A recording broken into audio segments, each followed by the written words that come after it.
എല്ലാവർക്കും നമസ്കാരം. ഇന്ന് കാലത്ത് പത്രങ്ങളുടെ ഒരു അവലോകനം ഞാൻ നടത്തിയിരുന്നു. ഇപ്പൊ സമയം രാത്രി ഒരു 8:30 മണിയാവാൻ വേണ്ടി പോകുന്നു. അതിനൊരു തുടർച്ച എന്നുള്ള രീതിയിൽ ചില കാര്യങ്ങൾ പറയാൻ വേണ്ടിയിട്ടാണ് ഞാൻ ഈ വീഡിയോ ചെയ്യുന്നത്. ഇപ്പോ നമ്മുടെ എല്ലാ ന്യൂസ് ചാനലുകളും ഞാനിപ്പോ നോക്കി.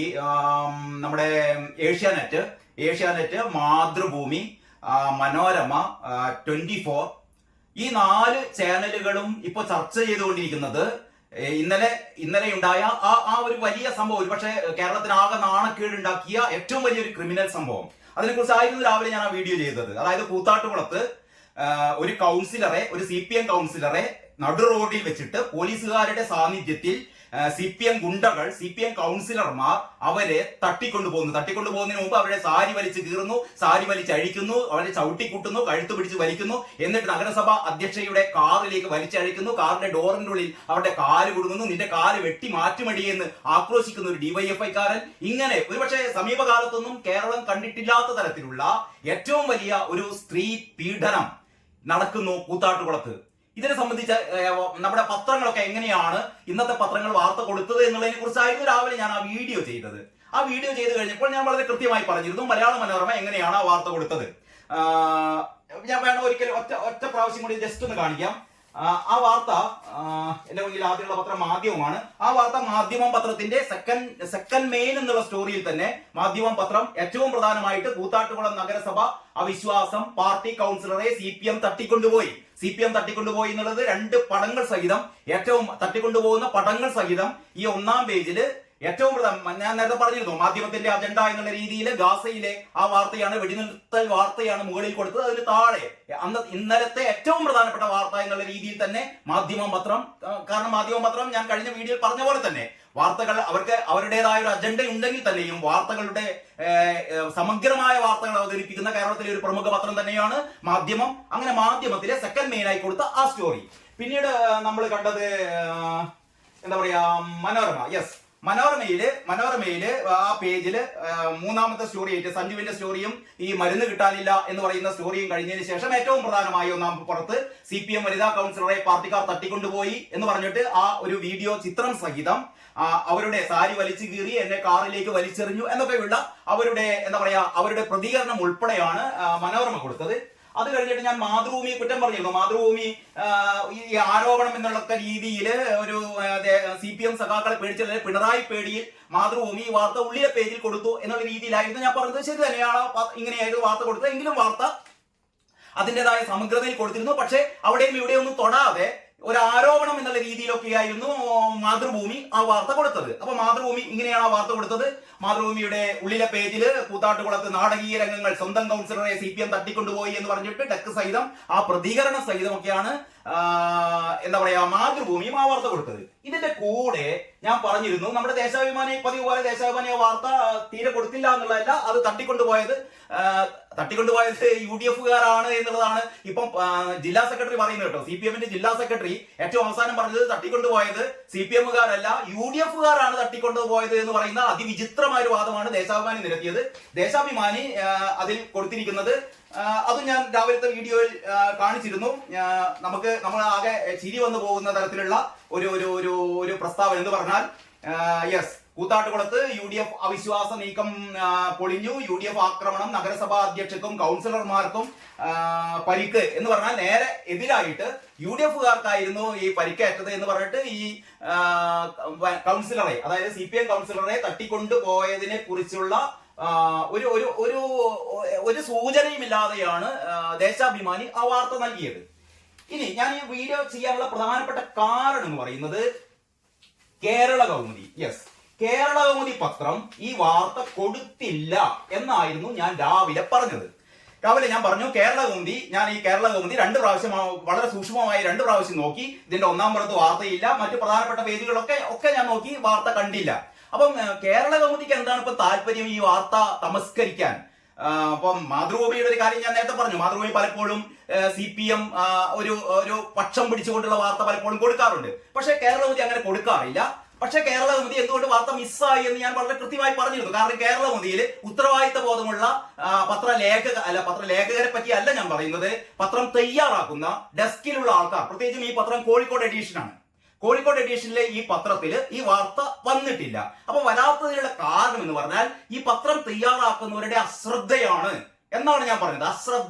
ശ്രദ്ധയില്ലായ്മ എന്നാണ് പറഞ്ഞത്, വിവരക്കേട് എന്ന് ഞാൻ പറഞ്ഞിട്ടില്ല. പക്ഷേ ഇപ്പോഴാണ് എനിക്ക് മനസ്സിലായത് അശ്രദ്ധയല്ല, വിവരക്കേടാണ് എന്ന്. അതിലേക്ക് ഞാൻ വരാം. അപ്പൊ ഞാൻ പറഞ്ഞുകൊണ്ട് വരുന്നത് എന്താ വെച്ചാൽ, ഈ കേരള കൗമുദിയിൽ ആ വാർത്ത കൊടുക്കാതിരുന്നത് അശ്രദ്ധ കൊണ്ടല്ല, വിവരക്കേട് എന്നാണ് അതിന് പറയേണ്ടത്. കാരണം രാവിലെ തന്നെ ഈ എന്റെ ഈ വീഡിയോ ഞാൻ അപ്ലോഡ് ചെയ്തതിന് ശേഷം ഏതാണ്ട് വളരെ പെട്ടെന്ന് തന്നെ കൊച്ചിയിൽ നിന്ന് എന്റെ പഴയ സഹപ്രവർത്തകനായ സോമനാഥൻ കുമിളി എന്ന് പറയുന്ന പി എസ് സോമനാഥനെ കുറിച്ച് ഞാനൊരു വീഡിയോ ചെയ്തിരുന്നു. നമ്മുടെ ശിവഗിരിയിലെ ഒരു സംഭവം വെച്ചിട്ട് നിങ്ങൾ കണ്ടിരിക്കും പലരും. അപ്പോൾ മാത്രമല്ല, പി എസ് സോമനാഥൻ എന്ന് പറയുന്നത് കേരളത്തിലെ ഏറ്റവും മികച്ച ഒരു റിപ്പോർട്ടറായ ആ വീഡിയോയിൽ ഞാൻ അങ്ങനെ പറഞ്ഞിരുന്നു. അപ്പൊ സോമനാഥൻ എന്നോട് സംസാരിച്ചിട്ടൊന്നുമില്ല. എന്റെ വാട്സപ്പില് കൊച്ചിയിലെ കേരളകൗമുദി പത്രത്തിൽ ഈ വാർത്ത കൊടുത്തിട്ടുണ്ട്. കൊച്ചിയിലെ കേരളകൗമുദി പത്രത്തിൽ പടങ്ങൾ സഹിതം ഈ വാർത്ത വളരെ പ്രാധാന്യത്തോടെ കൊടുത്തിട്ടുണ്ട്. അതിന്റെ ഒരു കട്ടിങ് എനിക്ക് അയച്ചു തന്നിരുന്നു. അപ്പൊ എനിക്ക് മനസ്സിലായി ഇത് കൊച്ചിയിലെ പത്രത്തിൽ. കാരണം സാധാരണ ഇപ്പോ ഓരോ എഡീഷനിലായിട്ട് വ്യത്യസ്ത എഡീഷനിലായി പത്രം ഇറക്കുമ്പോൾ തിരുവനന്തപുരത്ത് നിന്നാണ് പ്രധാനമായിട്ടും പേജുകളൊക്കെ ചെയ്യുന്നത്. ആ പേജുകൾ ഓരോരോ സെന്ററിലേക്ക് അയച്ചു കൊടുത്തിട്ട് അതാത് സെന്ററുകളിൽ വെച്ചിട്ട്, അതാത് എഡീഷൻ സെന്ററുകളിൽ വെച്ചിട്ട് അവിടെയുള്ള പത്രാധിപ സംഘം അത് അഴിച്ചു പണിത്, കാരണം അവരുടേതായ വാർത്തകൾ കൂട്ടിച്ചേർത്ത്, അവരുടേതായ പരസ്യങ്ങൾ കൂട്ടിച്ചേർത്ത്, എന്നിട്ടാണ് അവിടെ ഒരു അഴിച്ചുപണി നടത്തും. അങ്ങനെ കൊച്ചിയിൽ ഞാൻ തിരുവനന്തപുരത്ത് പത്രം കണ്ടില്ല, കൊച്ചിയിൽ അപ്പോൾ ഈ വാർത്ത വളരെ വിശദമായി വന്നു. പക്ഷേ ഞാൻ രാവിലെ കാണിച്ചത് ഈ കോഴിക്കോട്ടെ ഈ പത്രമാണ്. അപ്പൊ കോഴിക്കോട്ടെ പത്രത്തിൽ ഞാൻ 2 പ്രാവശ്യം നോക്കിയിട്ടും വാർത്ത കണ്ടില്ല എന്നാണ് പറഞ്ഞത്. അപ്പൊ ഏറ്റവും അവസാനം കുറച്ച് സമയങ്ങൾക്ക് മുമ്പ് കോഴിക്കോട്ടെ കേരള കൗമുദിയിൽ നിന്ന് ഒരു സുഹൃത്ത് എന്നെ വിളിച്ചു. എന്നിട്ട് പറഞ്ഞു, ഈ രാവിലെ പത്രത്തിന്റെ വിശേഷം പറയുമ്പോ ഒന്ന് പത്രം മുഴുവൻ നോക്കണ്ടേ, പത്രം വായിക്കണ്ടേ, പത്രം വായിക്കാതെയാണോ ഇതൊക്കെ പറയുന്നത് എന്ന് വളരെ ആക്ഷേപകരമായ രീതിയിൽ ആ സുഹൃത്ത് ചോദിച്ചു. ഒരു പക്ഷെ തമാശ രൂപത്തിലായിരിക്കും ചോദിച്ചത്, അല്ലെങ്കിൽ ആ കേരള കൗമുദിയിൽ ഇപ്പോഴും വർക്ക് ചെയ്യുന്ന ഒരു, പ്രത്യേകിച്ച് എന്നോട് സംസാരിച്ചത് എഡിറ്റോറിയലുള്ള ഒരു സുഹൃത്തല്ല, ഞാൻ പേരൊന്നും പറയുന്നില്ല. കേരള കൗമുദിയിൽ വളരെ കാലമായി എന്ന് പറഞ്ഞാൽ ഒരുപാട് കാലമായി എന്റെ കൂടെ വർക്ക് ചെയ്ത, എന്റെ ഏറ്റവും വളരെ അടുത്ത, വളരെ പ്രിയപ്പെട്ട എന്റെ സുഹൃത്ത് പറഞ്ഞു, രാവിലെ പത്രം ഒക്കെ നന്നായി വായിച്ചിട്ട് വേണ്ടേ ഇതൊക്കെ ചെയ്യാൻ. അപ്പൊ ഞാൻ ആലോചിച്ചു, ഞാൻ രാവിലെ പത്രം, ഈ 5 പത്രങ്ങളും, മലയാള മനോരമയും, മാതൃഭൂമിയും, ദേശാഭിമാനിയും, മാധ്യമവും, കേരള കൗമുദിയും, ഈ 5 പത്രങ്ങളും എല്ലാ ദിവസവും രാവിലെ ഒരു 2-2.5 മണിക്കൂർ തന്നെയെങ്കിലും അത് വായിച്ചിട്ടാണ് ഞാൻ ഈ അവലോകനം നടത്തുന്നത്. അപ്പോൾ എല്ലാ പത്രങ്ങളും വായിച്ചു കൂട്ടത്തിൽ കേരള കൗമുദി ഞാൻ 2 പ്രാവശ്യം, എന്തുകൊണ്ട് കേരള കൗമുദിയിൽ ഈ വാർത്ത വന്നില്ല, കേരള കൗമുദി ഈ വാർത്ത കൊടുക്കാതിരിക്കാൻ യാതൊരു നിർവാഹവുമില്ലല്ലോ എന്നുള്ള രീതിയിലാണ് ഞാൻ ഇത് പരതിയത്. ഞാൻ ശരിക്കും എനിക്ക് ആവുന്നത്ര രീതിയിൽ ഞാൻ കേരള കൗമുദിയിൽ പരതി, വാർത്ത കണ്ടില്ല. അപ്പോഴാണ് എന്റെ സുഹൃത്ത് വിളിച്ചു പറഞ്ഞത്, അല്ല കേരള കൗമുദിയിൽ വാർത്ത കൊടുത്തിട്ടുണ്ട്. മനുഷ്യന്മാരല്ലേ, തെറ്റുപറ്റും. അപ്പൊ ഞാൻ ആലോചിച്ചു, എങ്ങനെയാണ് എവിടെയാണ് കൊടുത്തത്. വീണ്ടും ഞാൻ 1-ാം പേജ് പരതി. വീണ്ടും ഞാൻ നിങ്ങളെല്ലാവരും കാണുന്നുണ്ടല്ലോ, കേരള കൗമുദി കോഴിക്കോട്ടെ മഹത്തായ പത്രമാണ്. ഞാൻ എന്നെ വിളിച്ച സുഹൃത്തിനെ കുറിച്ച് അല്ല പറയുന്നത്, കേരള കൗമുദിയിലെ മുഴുവൻ, ഞാൻ വിചാരിച്ചു അവരുടെ കേരള കൗമുദി ജീവനക്കാരുടെ അല്ലെങ്കിൽ അവിടുത്തെ പത്രാധിപ സമിതി അംഗങ്ങളുടെ അശ്രദ്ധയാവാം. പിന്നെ മനുഷ്യന്മാരായതുകൊണ്ട് ചില വാർത്തകളൊക്കെ വിട്ടുപോകും, നമുക്ക് വിട്ടുപോകും, വളരെ സ്വാഭാവികമാണ്. അങ്ങനെ വിട്ടുപോയതാവാം എന്നാണ് കരുതിയത്. പക്ഷെ പറഞ്ഞു അതല്ല, കൊടുത്തിട്ടുണ്ട്. അമ്മ എങ്ങനെയാണപ്പോ ഇതിൽ വാർത്ത കൊടുത്തിട്ട് കാണാതിരിക്കുക. അപ്പൊ 1-ാം പേജിലെ ഇവരുടെ വാർത്ത എന്ന് പറഞ്ഞാൽ സാധാരണ രീതിയിൽ നമുക്കറിയാലോ, ഇപ്പൊ മാതൃഭൂമിയുടെ ഒരു താല്പര്യം കൊണ്ട് അത് ഉള്ളിലേക്ക് മാറ്റി. മറ്റെല്ലാ പത്രങ്ങളും, മലയാള മനോരമയും, നമ്മുടെ എന്താ പറയാ മാധ്യമവും ഈ വാർത്ത 1-ാം പുറത്ത് സെക്കൻഡ് മെയിൻ ആയിട്ട്, അല്ലെങ്കിൽ ഒരു മെയിന്റെ അതേ പ്രാധാന്യത്തിൽ ഈ വാർത്ത കൊടുത്തിട്ടുണ്ട്. അപ്പോൾ ഈ വാർത്ത എന്ന് പറഞ്ഞാൽ ഒരു 1-ാം പേജ് വാർത്തയാണ്. നമ്മൾ അങ്ങനെയാണല്ലോ സാധാരണ പത്രം തയ്യാറാക്കുമ്പോൾ 1-ാം പുറത്തേക്ക് ഏതൊക്കെ വാർത്ത വേണം, അങ്ങനെയാണ്. വൈകിട്ട് ഒരു പത്രാധിപ സമിതി ചേർന്നിട്ട് തീരുമാനിക്കും അന്നത്തെ പത്രത്തിൽ 1-ാം പേജിൽ എന്തൊക്കെ കൊടുക്കണം. ആ 1-ാം പേജിൽ ഒരു 5, 6, 7 വാർത്ത 1-ാം പേജിൽ കൊടുക്കാനുള്ള വാർത്ത തീരുമാനിക്കും. അങ്ങനെയൊക്കെയാണ് സാധാരണ പത്രങ്ങൾ ചെയ്യുക. ഇപ്പൊ കേരള കൗമുദി അങ്ങനെ ചെയ്യുന്നുണ്ടോ എനിക്ക് അറിയില്ല കേട്ടോ. പക്ഷെ തിരുവനന്തപുരത്തും മറ്റു സെന്ററുകളൊക്കെ ചെയ്യുന്നുണ്ട്. പക്ഷെ കോഴിക്കോട് അങ്ങനെ ഒരു ശീലമുണ്ടോ എന്ന് എനിക്കറിയില്ല. കോഴിക്കോട്ട് ആരാണ് പത്രം ചെയ്യുന്നതെന്ന് എനിക്കറിയില്ല. അപ്പോൾ കോഴിക്കോട്ട് നിന്നാണ് വിളിച്ചു പറഞ്ഞത് ഞങ്ങളുടെ പത്രത്തിൽ ഉണ്ട് എന്ന്.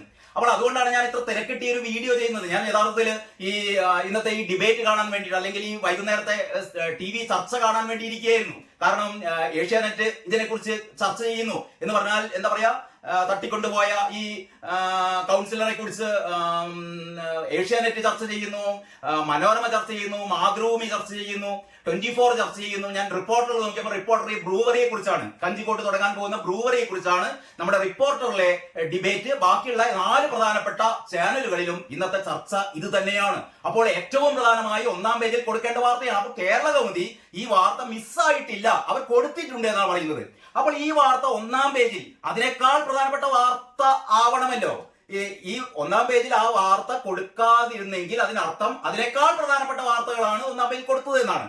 ഈ പേജില് കേരള കൗമുദി കൊടുത്ത പേജിലെ വാർത്തകൾ പശ്ചിമേഷ്യയിൽ സമാധാനം, ഓക്കെ, പശ്ചിമേഷ്യയിൽ സമാധാന കരാറായി എന്നുള്ള വാർത്ത 1-ാം പേജിൽ കൊടുക്കേണ്ടതാണ്. അതിന്റെ അടുത്ത് തന്നെ 2 കുട്ടികൾ മറ്റേ പലസ്തീൻ പതാകയുമായി ഒരു എന്താ പറയാ ആഹ്ലാദ പ്രകടനം നടത്തുന്ന ഒരു പടവുമുണ്ട്. പോട്ടെ, അത് നമുക്ക് വകവെച്ചു കൊടുക്കാം. ഒരു 3 കോണത്തിൽ പടം, 3 കോണത്തിൽ വാർത്ത, അതൊക്കെ കൊടുത്തു. സത്യപ്രതിജ്ഞ നാളെ, വീണ്ടും ട്രംപ് ദിനങ്ങൾ, ട്രംപ് നാളെ സത്യപ്രതിജ്ഞ ചെയ്യാൻ പോകുന്നു. 1-ാം പേജിൽ തന്നെ കൊടുത്തു എന്ന് വിചാരിക്കാം. വീണ്ടും ട്രംപ് ദിനങ്ങൾ. ശരി, അടുത്തത് ഈ 2 കൊടും ക്രൂരതയ്ക്ക് ശിക്ഷാവിധി നാളെ ശിക്ഷാവിധി നടപ്പാക്കാൻ വേണ്ടി പോവുകയാണ്. രണ്ട് കൊടും ക്രൈമുകളിൽ 2 ഏറ്റവും പ്രധാനപ്പെട്ട 2 ശിക്ഷാവിധികൾ നാളെ എന്ന് പറയുന്നത് ഇത് കഴിഞ്ഞ ദിവസം തന്നെ എല്ലാ പത്രങ്ങളിലും വന്നതാണ്. ഈ 2 സംഭവങ്ങളിലെയും പ്രതികൾ, കുറ്റക്കാർ, ഇവരുടെ ശിക്ഷ എന്താണെന്ന് തിങ്കളാഴ്ച തീരുമാനിക്കുമെന്ന് നേരത്തെ പറഞ്ഞതാണ്. പക്ഷെ അതാണ് ഇവരുടെ ഏറ്റവും വലിയ ഒരു മെയിൻ സ്റ്റോറി ആയിട്ട് കൊടുത്തത്. അതിന്റെ ഒരു പൊള്ളത്തരം പോട്ടെ. അത് കഴിഞ്ഞിട്ട് വനിതാ ഡോക്ടറെ പിച്ചിച്ചീന്തി എന്ന നരാധമൻ എന്ന് പറഞ്ഞിട്ട് കോളിളക്കം സൃഷ്ടിച്ച ആ സംഭവത്തെ കുറിച്ചുള്ള കൊൽക്കത്തയിലെ ആ സംഭവത്തെ കുറിച്ചുള്ള വിവരങ്ങൾ, ആ പ്രതിയുടെ പടമടക്കം വേറെയും കൊടുത്തിട്ടുണ്ട്. അതൊക്കെ കഴിഞ്ഞിട്ട് താഴെ ഒരു കൗമുദി ഫോളോ അപ്പ് ഉണ്ട്. പൂവാർ കപ്പൽശാലയ്ക്ക് കേന്ദ്ര പച്ചക്കൊടി എന്ന് പറയുന്ന വേറൊരു വാർത്ത. അത് കഴിഞ്ഞിട്ട് കരിപ്പൂർ സ്വർണ്ണക്കടത്തെ കസ്റ്റംസ് ഉദ്യോഗസ്ഥരുടെ വീടുകളിൽ വിജിലൻസ് റെയ്ഡ്, പ്രത്യേകിച്ചൊന്നും കണ്ടെത്തിയിട്ടൊന്നുമില്ല, അവിടെ വിജിലൻസ് റെയ്ഡ് എന്ന് പറയുന്ന ഒരു വാർത്ത. അതും കഴിഞ്ഞിട്ട് ഏറ്റവും താഴെ കുംഭമേള 6-ാം ദിവസം 42 ലക്ഷം തീർത്ഥാടകർ, കുംഭമേളയുടെ 6-ാം ദിവസത്തെ ഒരു വാർത്ത. ഇത്രയും വാർത്തയൊക്കെ കൊടുത്തിട്ടും കേരള കൗമുദി കോഴിക്കോട്ട് ഈ പത്രം ചെയ്ത മാന്യ മഹാവ്യക്തികൾക്ക് മനസ്സിലായിട്ടില്ല ഇന്നലെ നടന്ന ഈ കൂത്താട്ടുകുളത്ത് ഈ വനിതാ കൗൺസിലറെ നടു റോഡിൽ വെച്ചിട്ട് പോലീസുകാരുടെ സാന്നിധ്യത്തിൽ അവരുടെ സാരി വലിച്ചു കീറി അവരെ എന്താ പറയുക ശാരീരിക ഉപദ്രവം നടത്തി, കഴുത്തിന് പിടിച്ച് അവരുടെ ചവിട്ടിക്കൂട്ടി അവരെ ഈ അധ്യക്ഷയുടെ കാറിലിട്ട് പോലീസുകാരുടെ സാന്നിധ്യത്തിൽ എന്ന് പറഞ്ഞാൽ ഇത്രയും നമ്മളെ ഞെട്ടിപ്പിക്കുന്ന ഒരു സംഭവം ഉണ്ടായിട്ട് ഈ പത്രം ചെയ്ത ഇവരെന്താണ് വിശേഷിപ്പിക്കേണ്ടത് എനിക്കറിയില്ല. അവർക്ക് ഇതൊരു 1-ാം പുറം വാർത്തയല്ല. ഇത് ചെയ്യുന്ന മനുഷ്യന്മാരൊക്കെ മനസ്സിലാക്കേണ്ടത് ഈ പത്രം ചെയ്തിട്ട് നിങ്ങളുടെ ഒരു സ്വകാര്യ സന്തോഷത്തിന് വേണ്ടി വെക്കുന്ന ഒരു സാധനമല്ല. ഇത് ഒരു വിൽപ്പനക്കുള്ള സാധനമാണ്. അതുകൊണ്ടൊക്കെ തന്നെയാണ് കേരള കൗമുദിയുടെ ഈ സർക്കുലേഷൻ ഇടിഞ്ഞിടിഞ്ഞിടിഞ്ഞ് ഇപ്പോൾ എവിടെയും കാണാത്തൊരവസ്ഥ വരുന്നത്. കാരണം പത്രം എന്ന് പറയുന്നത്, പത്രത്തിൽ ജനങ്ങൾക്ക് ആവശ്യം വാർത്തയാണ്. വെള്ളം ചേർക്കാത്ത വാർത്തകൾ, സത്യസന്ധമായ വാർത്തകൾ അതിൻ്റെതായ തീഷ്ണതയോടെ കൊടുത്തിരുന്ന കാലം ഉണ്ടായിരുന്നു കേരള കൗമുദിക്ക്. പണ്ട് കേരള കൗമുദി തിരുവനന്തപുരത്ത് മാത്രം കേരള കൗമുദി പ്രസിദ്ധീകരിച്ചിരിക്കുന്ന ഒരു നാളുകളിൽ എനിക്ക് ഇപ്പോഴും ഓർമ്മയുണ്ട്. കെ കൊടുങ്ങല്ലൂർ എന്ന് പറയുന്ന ഒരുപക്ഷെ കേരളത്തിലെ ഏറ്റവും പ്രശസ്തനായ എഴുത്തുകാരൻ കെ കൊടുങ്ങല്ലൂർ, നമ്മുടെ നാട്ടുകാരനാണ്, കുളത്തറക്കാരനാണ്. നമ്മുടെ പി കെയുടെ ഭാര്യയുടെ സൈബുത്താത്തയുടെ അച്ഛൻ കെ കൊടുങ്ങല്ലൂർ. നമ്മളൊക്കെ ഒരു പ്രീ ഡിഗ്രി കാലഘട്ടത്തിൽ ഒരുപക്ഷെ കേരള കൗമുദി എന്താണെന്ന് പോലും, അന്ന് കേരള കൗമുദി അച്ചടിക്കുന്നത് തിരുവനന്തപുരത്ത് മാത്രമാണ്. അപ്പൊ തിരുവനന്തപുരത്ത് മാത്രം അച്ചടിക്കുന്ന കേരള കൗമുദി എന്നുള്ള പത്രത്തെ കുറിച്ച് ഞാൻ ആദ്യം കേൾക്കുന്നത് കെ കൊടുങ്ങല്ലൂർ എന്ന് പറയുന്ന കേരളത്തിലെ ഏറ്റവും പ്രശസ്തനായ സാഹിത്യകാരൻ, എഴുത്തുകാരൻ കെ കൊടുങ്ങല്ലൂർ പറഞ്ഞിട്ടാണ്. കെ കൊടുങ്ങല്ലൂർ ഒരിക്കൽ എന്നോട് ഇങ്ങനെ പറയുകയുണ്ടായി, ഈ തിരുവനന്തപുരത്ത് നിന്ന് അച്ചടിച്ചു വരുന്ന കേരള കൗമുദിയുടെ വാരാന്ത്യ പതിപ്പിനെ കുറിച്ച്. ഏറ്റവും പ്രശസ്തരായ പത്രപ്രവർത്തകർ തയ്യാറാക്കുന്ന ആ വാരാന്ത്യ പതിപ്പ് കിട്ടുക, ഞായറാഴ്ച ഇറങ്ങുന്ന വാരാന്ത്യ പതിപ്പ് കിട്ടുക ബുധനാഴ്ചയോ വ്യാഴാഴ്ചയോ ആണ്, പോസ്റ്റലായിട്ട് വരണം. അങ്ങനെയാണ് നമ്മൾ കേരള കൗമുദി എന്ന് പറയുന്ന ഒരു പത്രത്തെ കുറിച്ച് നമ്മൾ കേൾക്കുന്നതും അതിനെക്കുറിച്ച് ഒരുപാട് താല്പര്യം ഉണ്ടാകുന്നതും. അങ്ങനെയാണ് ജേർണലിസം കോഴ്സ് കഴിഞ്ഞിട്ട് ഞാൻ അന്ന് എന്റെ കൂടെ ഉണ്ടായിരുന്ന എന്റെ സഹപാഠികൾ മുഴുവനും മനോരമയും മാതൃഭൂമിയും ഇന്ത്യൻ എക്സ്പ്രസും ഹിന്ദുവും ഒക്കെ ഓപ്റ്റ് ചെയ്തപ്പോൾ ഞാൻ കേരള കൗമുദിയിൽ എന്റെ പത്രപ്രവർത്തക ജീവിതം തുടങ്ങണമെന്ന് ആഗ്രഹിച്ചത് അതുകൊണ്ടാണ്.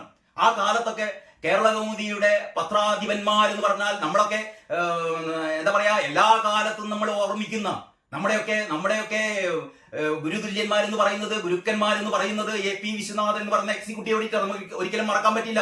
MS മണി, അന്നത്തെ നമ്മുടെ editor in chief Mani sir, Viswanathan sir, Fasiluddin, പിന്നീട് വിവരാവകാശ കമ്മീഷണറായിരുന്ന ഫസിലുദ്ദീൻ ആയിരുന്നു അന്ന് തിരുവനന്തപുരത്തെ എന്താ പറയാ ബ്യൂറോ ചീഫ്.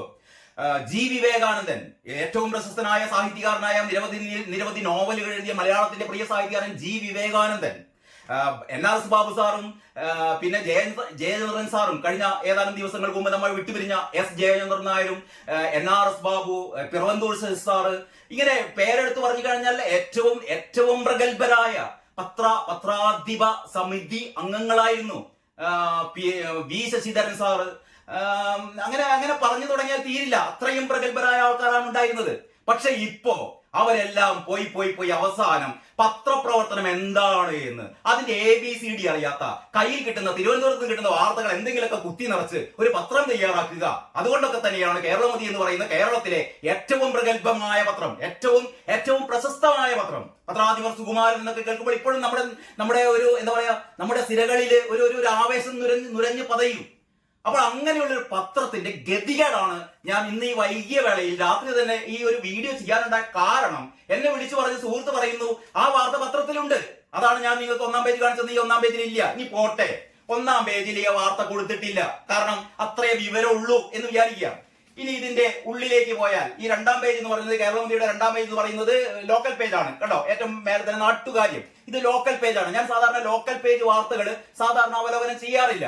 കാരണം പ്രത്യേകിച്ചും ഇതിൽ കാണുന്നത് ഈ റൂറൽ ഏരിയ, കുറ്റ്യാടി, പേരാമ്പ്ര, നാദാപുരം, കുന്നമംഗലം, അങ്ങനെയുള്ള കോഴിക്കോട് റൂറൽ പ്രദേശത്തെ പ്രാദേശിക വാർത്തകളാണ് ഈ പേജിൽ മുഴുവൻ ഉള്ളത്. ശരി, ആ പേജ് വിട്ടു. പിന്നെ ഉള്ളത് ഈ 3-ാമത്തെ പേജ് കോഴിക്കോട് സിറ്റിയുമായി ബന്ധപ്പെട്ട കുറച്ച് വാർത്തകളാണ് ഈ 3-ാമത്തെ പേജിലുള്ളത്. അതൊക്കെ ഞാൻ നോക്കി കേട്ടോ. ഈ പേജൊക്കെ 2-ാം പേജും ഞാൻ നോക്കി, ലോക്കൽ വാർത്തകളാണെങ്കിൽ നമ്മൾ ഓടിച്ചു നോക്കല്ലോ, ഒക്കെ നോക്കി. 3-ാം പേജ് നോക്കി, ശരി, അതിലും ഇല്ല. ഇനി 4-ാമത്തെ പേജ്, ബാക്കിയുള്ള വാർത്തകൾ, പ്രധാനപ്പെട്ട വിവിധം എന്ന് പറഞ്ഞിട്ട് 4-ാമത്തെ പേജ് മേലെ ബിസിനസ് പേജാണ്, ബിസിനസ് വാർത്തകളാണ്. അത് കഴിഞ്ഞിട്ട് താഴെയാണ് വിവിധം. ഈ വിവിധത്തിലാണ് പലപ്പോഴും മറ്റു പ്രധാനപ്പെട്ട വാർത്തകളൊക്കെ സ്ഥലമില്ലാത്തതുകൊണ്ട് ഇതിൽ ഒതുക്കി കൂട്ടാറുണ്ട്. ഞാൻ 3-4 പ്രാവശ്യം വിവിധം എന്ന് പറയുന്ന ഈ പ്രത്യേക സ്ഥലത്ത് നോക്കി ആ വാർത്ത എങ്ങാനും ഇവിടെ ഉണ്ടോ? ഇല്ല. ഇതിലെന്താണ്? റേഷൻ വിതരണ സമരത്തിലേക്ക് കൊണ്ടോട്ടി മുൻ MLA മുഹമ്മദ് ഉണ്ണി ഹാജി നിര്യാതനായി, സോമനാഥിന് വിക്രം സാരാഭായ് പ്രൊഫസർഷിപ്പ്, ലഹരി കേസ് പ്രതി പൊതുസ്ഥലത്ത് പ്ലക്കാർഡ് എന്തി നിൽക്കണമെന്ന് കോടതി, ചർച്ചയായ വിചിത്ര ജാമ്യ വ്യവസ്ഥ എന്നൊക്കെ പറയുന്ന വാർത്തകളാണ് ഇതിന്റെ കൂടെ ഉള്ളത്. പിന്നെ സാധാരണ വാർത്തകൾ കൊടുക്കുന്ന 5-ാം പേജ് ട്രംപിന്റെ പേജാണ്.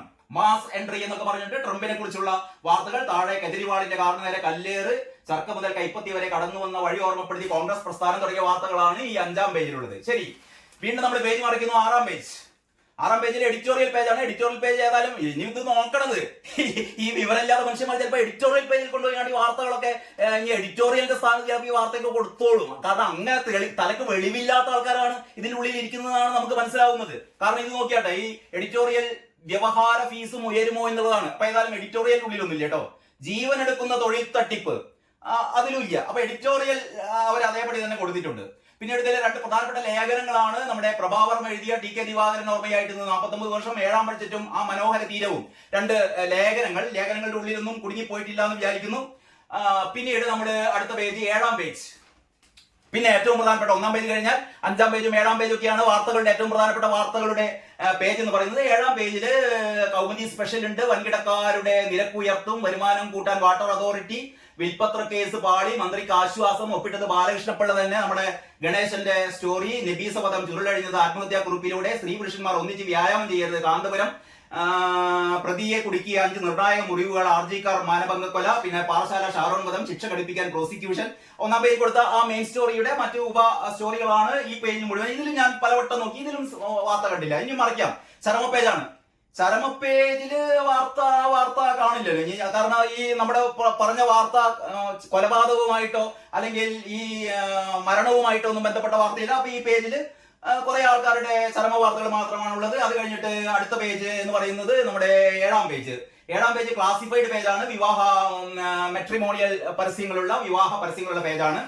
അതും കഴിഞ്ഞ് ഇനിയുള്ളത് 10-ാം പേജ്. 10-ാം പേജ് എന്ന് പറഞ്ഞാൽ സ്പോർട്സ് പേജാണ്. സ്പോർട്സ് പേജിന്റെ അടിയിലും കുറെ വാർത്തകൾ ഉണ്ട് കേട്ടോ. ചിലപ്പോൾ ഈ സ്പോർട്സ് പേജിന്റെ അടിയിലുള്ള വാർത്തകളുടെ കൂടെയാണോ അത് കൊടുത്തത് എന്ന് വിവിധം. സാങ്കേതിക സർവകലാശാല ഗുരുതരമായ സാമ്പത്തിക ക്രമക്കേടുകൾ എന്ന് CAG. NM വിജയന്റെ ആത്മഹത്യ, 3 പേർക്ക് മുൻകൂർ ജാമ്യം, സെയ്ഫിന് നേരെയുള്ള ആക്രമണം, മദ്യനിർമ്മാണശാല അഴിമതി എന്ന് VD സതീശൻ, ശബരിമലയിൽ നിന്ന് വലിയ ഗുരുതി, നാളെ നട അടയ്ക്കും തുടങ്ങി ഈ പേജ് നിങ്ങൾ കാണുന്നുണ്ടല്ലോ. ഈ പേജിൽ ഏറ്റവും പ്രധാനപ്പെട്ട വാർത്തകൾ ആ വാർത്തയില്ല. ഇനിയുള്ളത് മറ്റൊരു ലോക്കൽ പേജാണ് എന്ന് പറഞ്ഞാൽ മറ്റൊരു പ്രാദേശിക പേജ് നാട്ടുകാരി. നമ്മൾ രണ്ടാം പേജ് മുഴുവൻ ഇത്തരത്തിലുള്ള കോഴിക്കോട് റൂറൽ പ്രദേശത്തെ പ്രാദേശിക വാർത്തകൾ അത്തരത്തിലുള്ള ഒരു പ്രാദേശിക പേജാണ് ഇത്. 11ാം പേജ്. കല്ലാച്ചി ടൗൺ വികസന പ്രവൃത്തി ഇഴഞ്ഞു നീങ്ങുന്നു. കല്ലാച്ചിയിലെ പ്രവൃത്തി ഇഴഞ്ഞു നീങ്ങുന്നു. നമ്മുടെ രാധാകൃഷ്ണൻ കല്ലാച്ചി, രാധാകൃഷ്ണൻ മാഷ്, കല്ലാച്ചിയിലെ രാധാകൃഷ്ണൻ മാഷ് നമ്മുടെ ഏറ്റവും അടുത്ത ഒരു സുഹൃത്താണ്, അവിടുത്തെ ലേഖകനാണ്, വളരെ മിടുക്കനായ ലേഖകനാണ് രാധാകൃഷ്ണൻ മാഷ്. രാധാകൃഷ്ണൻ മാഷിന്റെ ഒരു സ്റ്റോറിയാണ് വ്യാപാരികളും യാത്രക്കാരും തീരാ ദുരിതത്തിൽ. ഇതാണ് ഈ പേജിലെ മെയിൻ സ്റ്റോറി. കല്ലാച്ചി ടൗണിലെ വാർത്തയാണ്. പിന്നെ കുഞ്ഞു കുഞ്ഞു വാർത്തകളുണ്ട്. കുടുംബാരോഗ്യ കേന്ദ്രത്തിൽ പാലിയേറ്റീവ് കുടുംബ സംഗമം, വനിതാ കലോത്സവം സംഘടിപ്പിച്ചു, വാർഷിക വികസന സെമിനാർ. പിന്നെ സെമിനാറിൽ നിന്ന് UDF ഇറങ്ങിപ്പോയി. KSTU ജില്ലാ കമ്മിറ്റി മാധ്യമ സെമിനാർ 20-ന്. മലയോര മേഖലയെ രക്ഷിക്കണമെന്ന് മയ്യഴിപ്പുഴ നികത്തുന്നത് തടയണം സംരക്ഷണ സമിതി JCI പുരസ്കാരം നൽകി. വികസന പ്രവൃത്തി ഇങ്ങനെ. ഡീസൽ കടത്ത് ഉദ്യോഗസ്ഥരെ ആക്രമിച്ച് രക്ഷപ്പെട്ട പ്രതി അറസ്റ്റിൽ. അങ്ങനെ ഇതിലും ഉണ്ടാകും. ഇനിയുണ്ട് മൂന്നാല് വാർത്തകൾ കൂടിയേ. ഒന്ന് നോക്കാം. മറ്റേ വെട്ടിക്കൊന്നു, അത് ജാതി അധിക്ഷേപമല്ല, ഹൈക്കോടതി. സ്കൂൾ ശാസ്ത്ര കൗതുകം സംഘടിപ്പിച്ചു, വടകരയിൽ അനുമോദിച്ചു. വേളത്ത് സംസ്ഥാന സ്കൂൾ കലോത്സവത്തിൽ മോണോ ആക്ട് മത്സരത്തിൽ A ഗ്രേഡ് നേടിയ ഏതൊരു കുട്ടിയെ ബഹുമാനിച്ചു എന്നൊക്കെ പറഞ്ഞിട്ട് ഇതാ ആ വാർത്ത. നമ്മൾ തെരഞ്ഞുകൊണ്ടിരിക്കുന്ന വാർത്ത കിട്ടി. രാവിലെ ഞാൻ വന്നിട്ടില്ല എന്ന് പറഞ്ഞ വാർത്ത ഇതാ.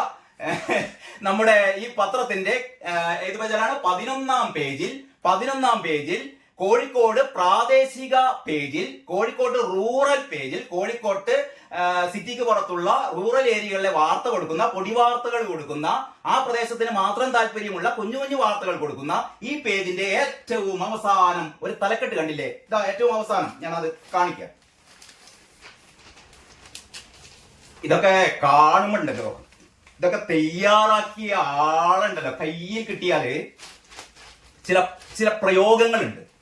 ഞാൻ പറയുന്നില്ല, കാരണം ഇത് എല്ലാവരും കാണുന്ന ഒരു വീഡിയോ ആയതുകൊണ്ട് ഞാനത് പറയുന്നില്ല. ഇതാ ഈ പേജ്, ഇതാണ് ആ മഹത്തായ പേജ്. 11ാം പേജ് എന്ന് പറയുന്ന കേരള കൗമുദിയുടെ ആ റൂറൽ പേജ് നേരെ പറഞ്ഞ പോലെ കല്ലാച്ചിയിലെ റോഡും ഈ A ഗ്രേഡ് നേടിയ കുട്ടീനെ അനുമോദിക്കലൊക്കെ ശേഷം ഏറ്റവും അവസാനം ആ പേജിലെ ഏറ്റവും ചെറിയ ഒരു തലക്കെട്ടിൽ 4 കോളം നീണ്ടു നിൽക്കുന്ന ഒരു ചെറിയ ഫോണ്ടില് എഴുതിയ തലക്കെട്ട് നിങ്ങൾ കാണുന്നുണ്ടെന്ന് വിചാരിക്കുന്നു. അതിങ്ങനെയാണ്: സ്വന്തം വനിതാ കൗൺസിലറെ CPM തട്ടിക്കൊണ്ടുപോയി.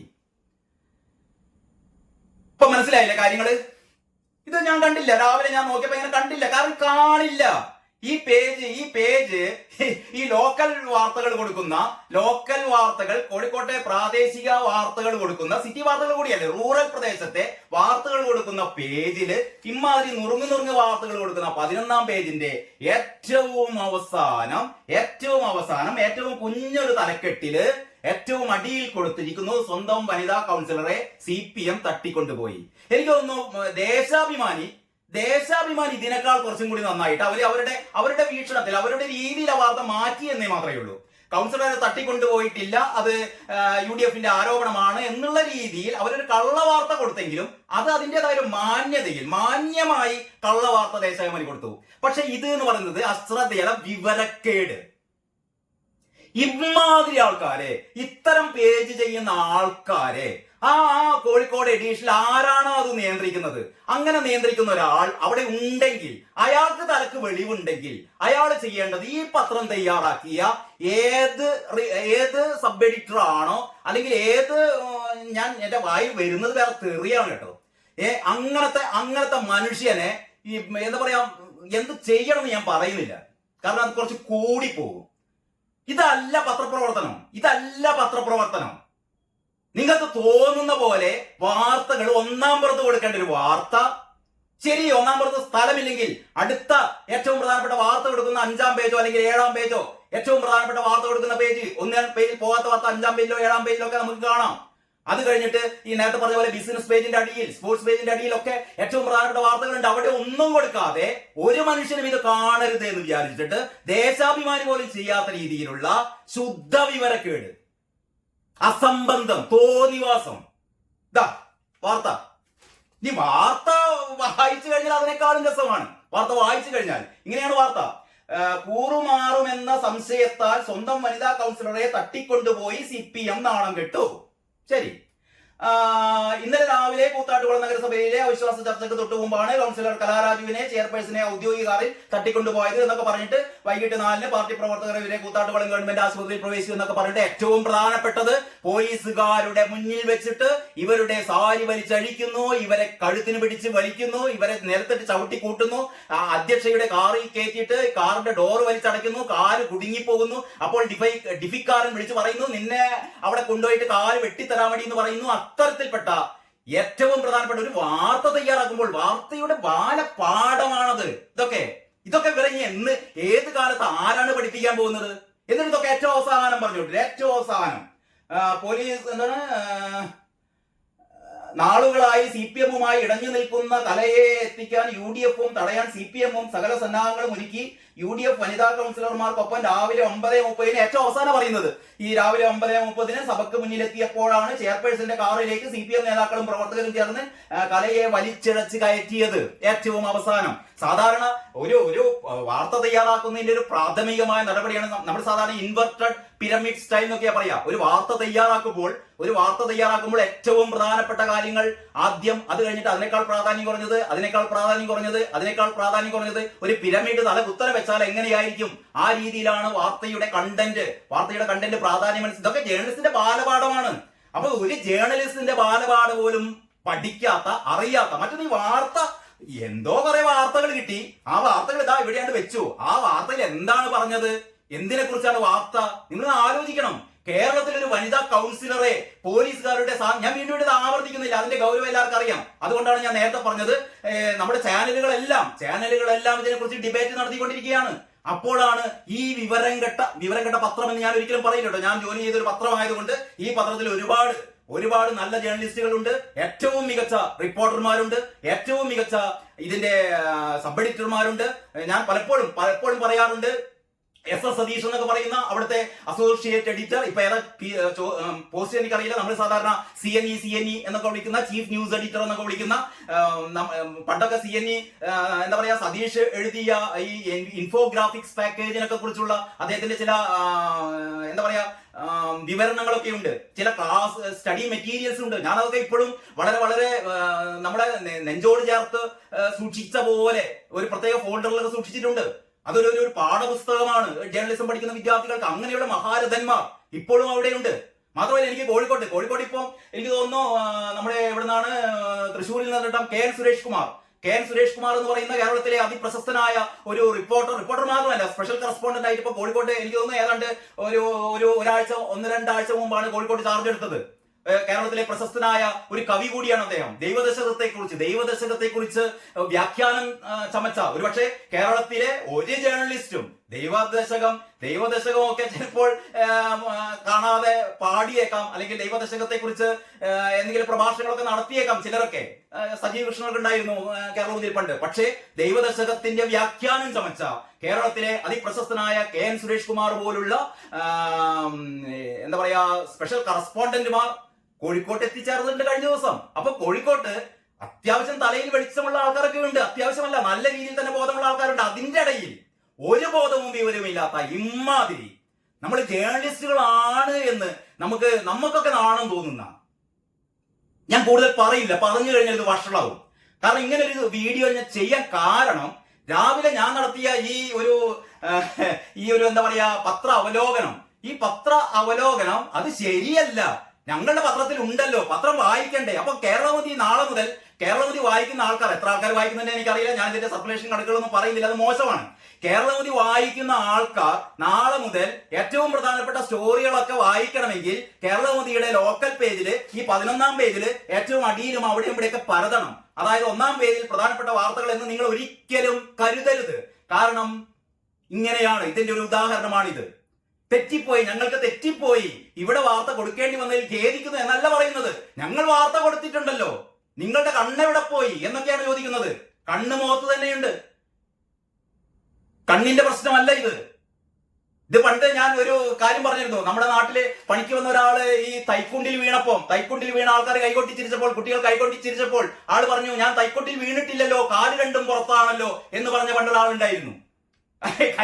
തൈക്കുണ്ടിൽ വീണ് കിടന്നിട്ടും തൈക്കുണ്ടിൽ വീണ് കിടന്നിട്ടും കാല് രണ്ടും പുറത്താണല്ലോ, അപ്പൊ ഞാൻ എങ്ങനെയാണ് തൈക്കുണ്ടിൽ വീണത് എന്ന് ചോദിച്ച ആ മനുഷ്യന്റെ അതേ വിവരമില്ലായ്മ, അല്ലെങ്കിൽ ആ എന്താ പറയാ വിവരമില്ലായ്മ എന്ന് മാത്രമേ ഞാൻ പറയുന്നുള്ളൂ, അതിൽ അങ്ങേപ്പുറത്തേക്ക് പറയുന്നില്ല. അങ്ങനെയാണ് ഇതിനെ ന്യായീകരിക്കുന്ന ആൾക്കാർ. ഞങ്ങൾ കൊടുത്തിട്ടുണ്ടല്ലോ, കേരള കൗമുദി ഈ വാർത്ത കൊടുത്തിട്ടുണ്ടല്ലോ, നിങ്ങൾക്ക് എന്താണിത്, നിങ്ങൾ എന്തുകൊണ്ട് ഇത് കണ്ടില്ല, നിങ്ങളിത് കാണണ്ടേ? അപ്പൊ സുഹൃത്തുക്കളെ, നാളെ മുതൽ കേരള കൗമുദിയുടെ 1-ാം പേജ് മുതൽ 12-ാം പേജ് വരെ അരിച്ച് പെറുക്കിക്കൊണ്ടായിരിക്കും ഈ അവലോകനം എന്ന് മാത്രം ഓർമ്മിപ്പിച്ചുകൊണ്ട് കേരള കൗമുദിയെ സ്നേഹിക്കുന്ന എല്ലാവർക്കും എന്താ പറയാ എന്റെ ഹൃദയം നിറഞ്ഞ ആശംസകൾ. ഞാൻ വീണ്ടും പറയുന്നു, ഞാൻ കേരള കൗമുദിയെ ആക്ഷേപിക്കാനല്ല ഇത് ഈ വീഡിയോ ചെയ്യുന്നത്. പക്ഷെ കേരള കൗമുദിയിലെ ഇമാതിരി കുറെ പുഴുക്കുത്തുകൾ അതിൻ്റെ അകത്തുണ്ട്. ഈ പുഴുക്കുത്തുകളെ എടുത്ത് മാറ്റിക്കഴിഞ്ഞാൽ കേരള കൗമുദി കേരളത്തിലെ ഏറ്റവും മികച്ച പത്രം എന്നുള്ള രീതിയിൽ. കാരണം പത്രാധിപർ സുകുമാരനെ പോലെ ഒരു എഡിറ്റർ ഒരു പത്രത്തിനുമില്ല. പത്രാധിപർ എന്ന് എന്താ പറയാ നമ്മള് ഹൃദയം കൊണ്ട് വിളിക്കുന്ന ഒരു പത്രാധിപർ. ആ പത്രാധിപരുടെ പേരിലുള്ള ഒരു പത്രമാണ് ഇമാതിരി തോന്നിവാസം ചെയ്തിട്ടിട്ട് ഇത് തെറ്റുപറ്റും. ഞാൻ പറഞ്ഞല്ലോ, ആർക്കും തെറ്റുപറ്റും, നമ്മൾക്ക് മനുഷ്യരാണ്. ഞാനതുകൊണ്ട് എന്നെ വിളിച്ചു കഴിഞ്ഞപ്പോൾ ശരിക്കും നമ്മൾ നോക്കിയിട്ട് ചിലപ്പോൾ അങ്ങനെയാണ്, നമ്മൾ ചിലപ്പോൾ നോക്കിയാൽ ചിലപ്പോൾ നമ്മുടെ കണ്ണിൽ പെടില്ല.